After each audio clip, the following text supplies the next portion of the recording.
TIGAR 11, o Fundo de Desenvolvimento Multiestratégia da TG Core. Vamos ler o relatório de fevereiro de 2025, publicado agora no dia 3 de abril de 2025, bastante atrasado. O fundo, ao que parece, tomou um fôlego lá em relação à sua rentabilidade, mas ao que parece a situação ainda não é assim tão confortável. Vamos continuar o acompanhamento do fundo aqui no canal. Este será o tema do nosso vídeo de hoje. Tá aí, pessoal, o fundo multiestratégia, que tem taxa de administração de gestão. Tem aqui também taxa de performance de 30% do que exceder aí 100% do CDI. O fundo, pessoal, tem um patrimônio líquido aí de 2,67 bilhões. A cota patrimonial está lá a R$ 113,38. O último rendimento, como veremos, será pago agora, R$ 1 por cota. Tem uma liquidez diária na B3 aí de 5 milhões e meio. 162 mil cotistas, e na data que eu gravo aqui com vocês, o TIGAR 11 está cotado na B3 aí a R$ 87,57, fazendo um P sobre VP de 0,77, uma variação negativa aí nos últimos 12 meses de 20,48%. O fundo, pessoal, que lá em agosto atingiu o pico aí de R$ 110,73, decresceu bastante aí no mercado secundário, chegando lá aos incríveis R$ 73,42 agora em fevereiro de 2025. Teve uma leve recuperada, mas diante do cenário macroeconômico, da conjuntura como um todo, está aí decrescendo um pouquinho, retornando aí à casa dos R$ 87. Como comentamos, pessoal, a última distribuição de R$ 1 por cota será paga agora, no dia 14 de abril de 2025, fazendo aí um dividend yield mensal de 1,09%, anualizado de 15,87%. Pessoal, o TIGAR 11, ele está aí abaixo, tá, da linha do CDI, abaixo da inflação e também abaixo do IFIX, como podemos verificar aqui no gráfico, desde setembro de 2024, quando ele entrou aí em declínio, chegando lá a um resultado negativo de 10,02%, mas agora busca esta leve recuperação, mas ainda longe, né, tanto da linha aqui do CDI, quanto da linha IPCA e do IFIX. Se o cotista tivesse investido há 2 anos R$ 1.000, segundo o investidor 10, ele teria hoje aqui R$ 1.000,39, já considerando aí o reinvestimento dos dividendos. Voltando aqui para o relatório, pessoal, segundo a gestão, em relação às movimentações, aqui houve 3 aquisições de operações e a venda de outras 3 aí, veremos um pouco mais detalhado adiante. No cenário macroeconômico, pessoal, não perderemos muito tempo aqui, é aquilo que nós já sabemos. Em relação ao fundo, segundo a gestão, houve uma adequação em relação à apresentação aqui do relatório, em relação lá ao equity do portfólio, tá? Ele criou aí uma nova categoria de recebíveis, denominada equity performado, e isso possibilitou aí a inclusão de ativos de equity que possuem um elevado percentual aí de obras concluídas, possibilitando aí o fundo um melhor destaque em relação à matriz de risco e impacto, tá? Segundo a gestão, originalmente aqui o fundo classificado aí como desenvolvimento, ele tem como principal risco percebido pelos investidores aí é o risco de obra. Porém, atualmente, dos 164 ativos de equity, 124, que representam aí 58% do PL total, ou 74% do PL de equity, já estão concluídos e estão inclusos aí nesta nova categoria aí de CRIs performados, tá, em relação ao equity. Segundo a gestão, com as obras concluídas, o fundo passa aí a deter uma carteira de recebíveis pulverizados, tá, provenientes das vendas aí a prazo e estoque físico, ou seja, imóveis residenciais.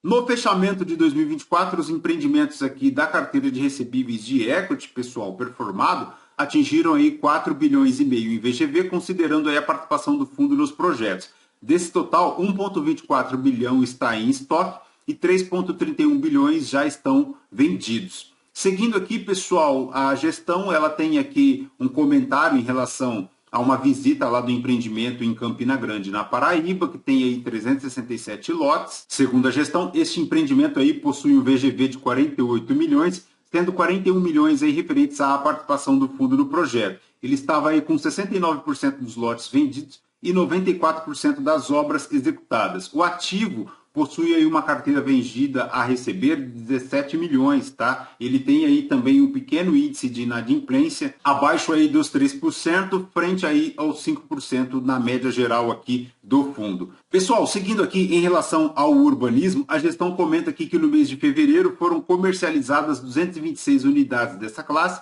o que resultou aí em 23 milhões de VGV vendido. Para esta classe, urbanismo, a inadimplência acumulada da carteira atingiu aí 4,58%. Para a Cipasa Nova Colorado, pessoal, foram comercializadas aí 81 unidades, o que resultou aí num VGV de 13 milhões. Não atingindo ainda a expectativa da gestão, tá? Que era um VGV de 20 milhões, dos quais ele conseguiu realizar aí apenas 17. Em relação à incorporação, pessoal, 26 unidades vendidas aqui da classe, resultando aí no VGV de 11,74 milhões. Vejamos aqui no gráfico também abaixo da expectativa, tá? A expectativa era aí de 24 milhões, ele conseguiu realizar aí apenas 11,74. Em relação aqui, pessoal, a inadimplência, tá? Para a incorporação, ela segue lá em 2,91%. Para a multipropriedade, pessoal, o fundo possui aqui apenas um empreendimento que é lá o Aqualand, lá em Salinópolis, no Pará. Foram comercializadas aí 153 frações do empreendimento, que representou aí no VGV de 9 milhões, também abaixo aqui da expectativa, tá? A expectativa era de 12, mas o fundo conseguiu realizar aí apenas 9. Já a inadimplência, pessoal, para multipropriedades, segue lá na casa dos 5%.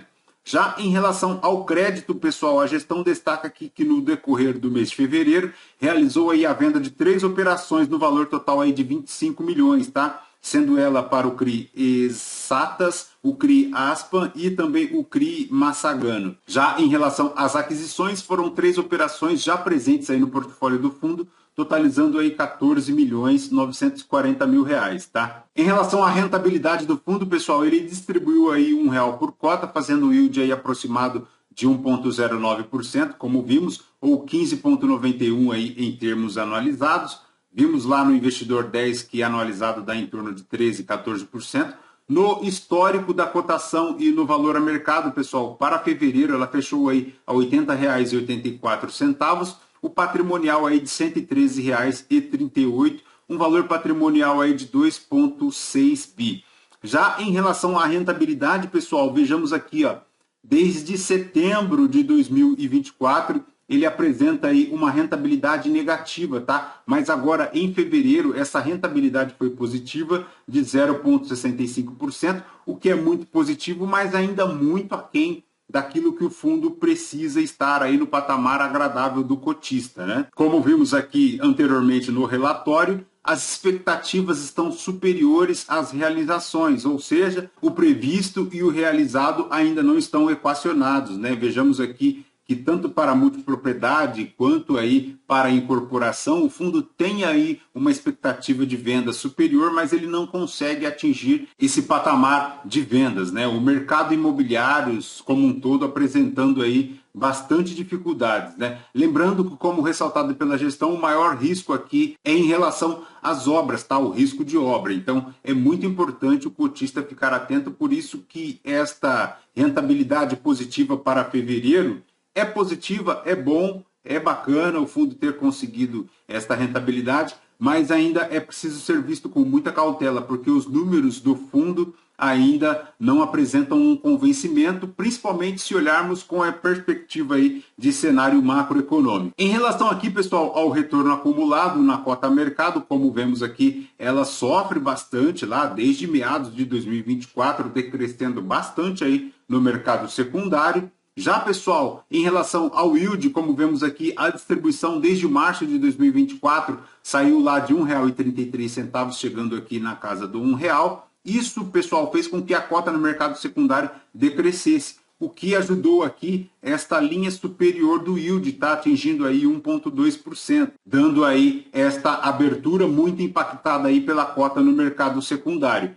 Esta projeção mensal aqui de yield, pessoal, também produz reflexos aqui na projeção de yield anual, há aí uma leve abertura, né, saindo lá de 13,53% para 14,08% em relação ao yield anualizado. É o que vemos aqui, inclusive, pessoal, neste gráfico aqui, no retorno acumulado total aí nos últimos 12 meses, para fevereiro deu aqui 0,65%. No total aí ele apresenta uma rentabilidade negativa de 26,07%.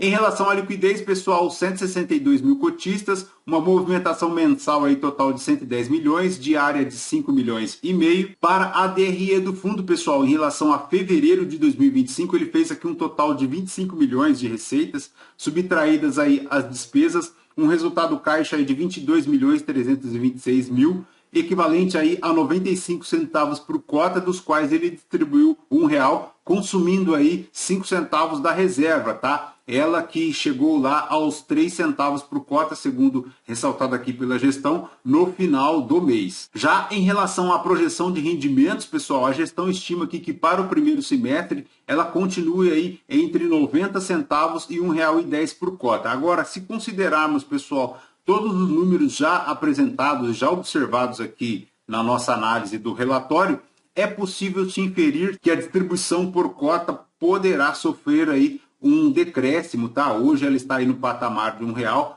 Pode ser que ela decresça aí para 95 centavos, isso se considerarmos todos os números do fundo já apresentados. Em relação ao portfólio consolidado do fundo, pessoal, ele tem aqui 216 ativos, distribuídos aí em quase todas as regiões do Brasil. 58% estão lá na carteira de recebíveis de equity performado, mas ele tem aqui também equity em desenvolvimento, tem créditos, tem fundo de renda fixa, tem ativos na bolsa, tem land bank, tem shoppings e também tem um imóvel aqui para renda. Em relação ao portfólio de equity, pessoal, a carteira está distribuída com 62% lá para o urbanismo, mas ele tem aí também incorporação, multipropriedade e renda. Para o portfólio de crédito, pessoal, o fundo tem aqui 35% para incorporação, mas ele tem um pouco aqui também de loteamento, tem de home equity, tem corporativo, tem multipropriedade, tendo aí um LTV aproximado de 47%. Em relação aos ativos de crédito, pessoal, na estratégia Core, a maior exposição do fundo está lá para o CRI Blue 3, ele representa aí 1,22% do PL da carteira. Já para os ativos de crédito, pessoal, mas na estratégia tática, a maior exposição dele está lá para o CRI GPA 5, tá? Respondendo aí 0,33% do PL da carteira. Para a carteira de recebíveis, pessoal, no equity urbanismo, o fundo tem a maior exposição lá para o Jardim Europa, que é um empreendimento lá em Formosa, no estado de Goiás, representando aí 5,12% do PL da carteira. Para a carteira de recebíveis, também, pessoal, lá na modalidade equity incorporação, o fundo tem aqui a maior exposição lá para o empreendimento Grand Life Medical, tá? Representando aí 1,32% do PL da carteira. Já para a carteira de recebíveis, pessoal, no equity urbanismo da Cipasa, vemos aqui que, embora praticamente 100% dos empreendimentos estejam concluídos, ele tem aqui ainda algumas unidades a vender, tá? Isso porque o percentual de vendas aqui de vários empreendimentos chegam aqui a 90%, 96%. Tem um empreendimento aqui como o Reserva Imperial lá em Vitória da Conquista, na Bahia, que ele tem aí apenas 72% já vendido, então é bem provável que o fundo sofra com esses estoques de imóveis aqui, ainda com pendência de vendas, tá? E é bem provável que aqui esteja um dos calcanhares de Aquiles do Tigar 11, que é o risco de obra. A obra está pronta, mas ele ainda não consegue realizar a venda, tá? O mesmo acontecendo, inclusive, lá para o equity urbanismo da Nova Colorado. Vejamos aqui que ele tem diversos empreendimentos praticamente prontos, mas alguns ainda com pendência de vendas. Em relação ao equity em desenvolvimento, pessoal, a maior exposição está lá para o empreendimento Guaia, em Lorena, aqui no estado de São Paulo, 0,59% do PL. Para o equity em desenvolvimento na incorporação, pessoal, a maior exposição está lá para o Aura Resort Residence, lá em Chapecó, em Santa Catarina, respondendo aí 1,67% do PL da carteira. Para a multipropriedade, o Aqualand representa aí 9,11%. Para o imóvel de renda, pessoal, ele tem o Garavelo Center lá em Goiânia, representando aí 100% de ocupação física, 0,16% do PL da carteira aqui do fundo. Ele tem aqui também no Equity Shopping, pessoal, o Brasil Center Valparaíso de Goiás, ele representa aí 0,86% do PL da carteira. Já para o Equity Land Bank, pessoal, vejamos aqui que ele tem diversas incorporações, condomínios, tem aqui também, inclusive, multipropriedade, tem ativo para renda, inclusive tem aqui previsões de lançamentos, tá? Como aqui o Masterview lá em Nerópolis, em Goiás, é um loteamento com previsão aí de lançamento em janeiro de 2026. Então, são estes estoques que o Tigar 11 possui aí dentro dos empreendimentos que acabam por gerar aí um maior risco de obra para o fundo, tá? Isso impacta diretamente o resultado do fundo, porque a ideia dele é, assim que ficar pronto o empreendimento, ele deixa de receber diretamente do cliente o financiamento e aí a obra, o imóvel, a propriedade, ela passa a ser financiada pelo banco e aí o fundo começa a receber novamente todo esse recurso, né? Então, se ele não consegue realizar a venda, esses imóveis aqui ficam nos estoques dos empreendimentos. Por consequência, os empreendimentos aqui não recebem na integralidade tudo o que foi investido e, consequentemente, não repassam aí ao Tigar 11, ficando aí ele a desejar um pouco nos resultados, tá? Em relação aos ativos de bolsa, pessoal, ele tem aqui alguns FIIs, é o MXRF11, o CPSH, tem aí o AR11, tem o BIC11, diversos fundos imobiliários, sendo a maior exposição aí para o MXRF11 com 1,68% do PL aqui da carteira do fundo. Perfeito, pessoal. De Tigar 11 é basicamente isso. Bora ficar atentos aí às receitas do fundo, né? Se verificarmos aqui desde novembro de 2024, elas vêm decrescendo, saindo lá de 28 milhões agora para 25 milhões. Vamos ver como anda esta linha em relação aos resultados do fundo. Vejamos aqui que, inclusive, decresceu, né? Saindo lá de 25 milhões em novembro de 2024 para apenas 22 milhões agora em fevereiro de 2025. O fundo também tem aquele descasamento entre o previsto e o realizado em relação à comercialização das unidades imobiliárias, né? Então, aqui mora o principal calcanhar de Aquiles do fundo. Então, essa rentabilidade aqui positiva de 0,65, embora muito positiva, ainda não atende na integralidade o que o mercado espera aqui do Tigar 11, né? Tanto é que a cota no mercado secundário buscou aí uma leve recuperação, mas ainda segue bastante amassada aí no mercado secundário. Fechou? Pessoal, de Tigar 11 é basicamente isso. Lembrando que este vídeo não é uma recomendação de compra ou de venda de nenhum dos ativos aqui mencionados. Aos novos inscritos, bem-vindos. Muito obrigado pela sua inscrição. Você que permanece conosco, muito obrigado por isso também. Deixe o seu like, o seu joinha, porque tudo isso nos fortalece. E você que não é inscrito, considere se inscrever. Deixe o seu like, o seu joinha, deixe o seu comentário, deixe a sua percepção em relação ao Tigar 11 aqui nos comentários, porque tudo isso nos fortalece aqui na produção de conteúdos. Por hoje é basicamente isso. Voltamos em um próximo vídeo. Fraterno abraço a todos.